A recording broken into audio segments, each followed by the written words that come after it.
Delegation गया था, उसमें मैं भी गई थी साथ में। मैंने ये देखा कि वहाँ जो पूरा जो मोहल्ला है दलित परिवार का, वो एकदम दहशत में बैठा हुआ था।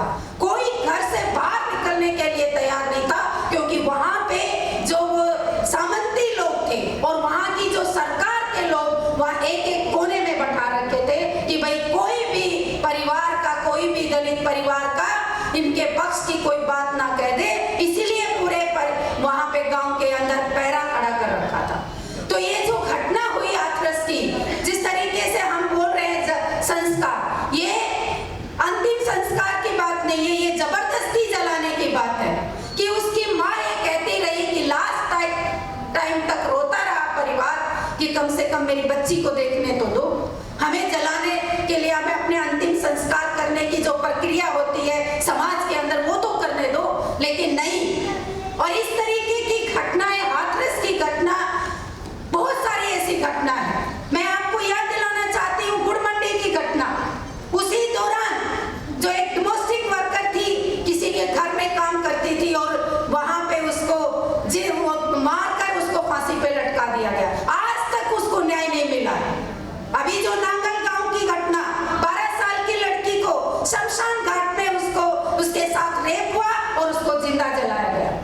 तो इसी तरीके से जो घटना है, ये राबिया की घटना है, जो आज लगातार बलात्कार की घटनाएं बढ़ रही है। लेकिन ये जो मोदी की सरकार, जो इनके जो विधायक हैं और जो इनके लोग हैं जो इसमें पाए गए हैं रेप में, तो उनको वो प्रोत्साहन देते हैं, स्टेज पे बुला के वो फूल माला चढ़ाते हैं और उधर से क्या कहते हैं कि बेटी पढ़ाओ और बेटी बचाओ।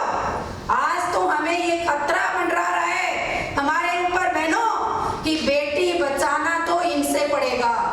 ये क्या जो ये खोखला नारा दे रहे, आप देखिए लव जिहाद के मुद्दे पर जो कैसे कानून लेकर आ रहे हैं यूपी के अंदर, ट्रिपल तलाक का किस तरीके से मुस्लिम महिलाओं को बगलाने का काम किया। और अभी हरियाणा में इज्जत के नाम पर हत्या। हमारा अपना अधिकार है हमारे जीवन साथी को चुनने का, लेकिन आज ये देश की जो सत्ता, भाजपा सरकार जो बैठी है, ये महिलाओं के जो ये नारे दे रही है, ये बहुत खोखले हैं। अभी आपने बताया, एनी जी ने बताया कि बजट के अंदर कटौती, चाहे महिलाओं की सुरक्षा का मामला है, निर्भया केस का जो पैसा है वो कहाँ है, जवाब दो मोदी सरकार। लेकिन कुछ नहीं, चुप्पी साध रखी है और महिलाओं की सुरक्षा के नाम पर कोई उस तरीके की सुरक्षा नहीं। तो साथियों, मैं इतना ही कहूंगी कि तमाम महिला संगठन हम एक होकर और महिलाओं की सुरक्षा की बात करेंगे। ये जो वोट बटोरने की बात, जब मोदी सत्ता में आया तब यही कहा था, सबसे बड़ा ज्यादा वोट महिलाओं से मिला था। उसने कहा था कि मैं सत्ता में आने के बाद महिलाओं को 33% आरक्षण दूंगा, महिलाओं को समान अधिकार दूंगा, महिलाओं की सुरक्षा दूंगा। आज कोरोना के समय पे महिलाओं के रोजगार का क्या हाल है, और जहाँ काम की जगह पर शोषण होता है वो आप खुद देख लीजिए। तो ये जो हालत है महिलाओं की पूरे देश के अंदर, हमें एक होकर संघर्ष करना होगा, लड़ाई लड़नी होगी और ये मोदी सरकार को बताना होगा कि इस तरीके के जो आप लगातार आए दिन इस तरह महिलाओं की सुरक्षा की बात करके, और जब कोई घटना होती है तो चुप्पी साध लेते हो और कुछ बोलने के तैयार नहीं हो, तो इसके खिलाफ हमें एक होकर लड़ने की जरूरत है। साथियों, मैं इसी के साथ अपनी बात समाप्त करती हूँ। धन्यवाद। मेरे साथ एक नारा लगाइए, आवाज दो। मैं ऑल इंडिया दलित महिला अधिकार मंच और national campaign on Dalit human rights की तरफ से यहाँ आपके समक्ष मौजूद हूँ। और अभी तक जो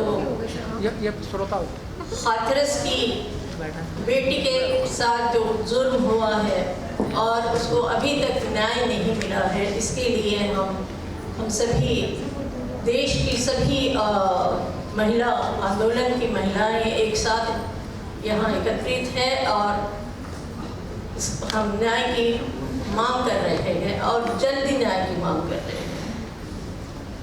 ये लगभग एक बहुत बड़ी साजिश है कि पिछले 20 और 2020 और 2021 में लगातार दलित महिलाओं पर और बच्चियों पर इतनी जघन्य केसेस हुई है, जघन्य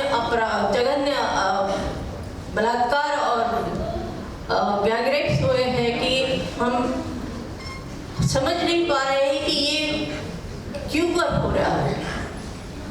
ये पहले से ही हो रहा है, लेकिन इस दौरान, इस 2 वर्ष के दौरान जितनी संख्या हमारे सामने आई है, जिसको NCRB के रिपोर्ट में भी दर्ज हुआ है, और हमारी अपनी जो ऑर्गेनाइजेशन की तरफ से जितनी रिपोर्ट्स आती है, जितनी हमारे 7 राज्यों में हमारी एक्टिविस्ट इस पर लगातार नज़र रखे हुए हैं, उनकी तरफ से भी जो केसेस के जो आंकड़े हमारे सामने आते हैं वो हमें हैरान कर रहे हैं।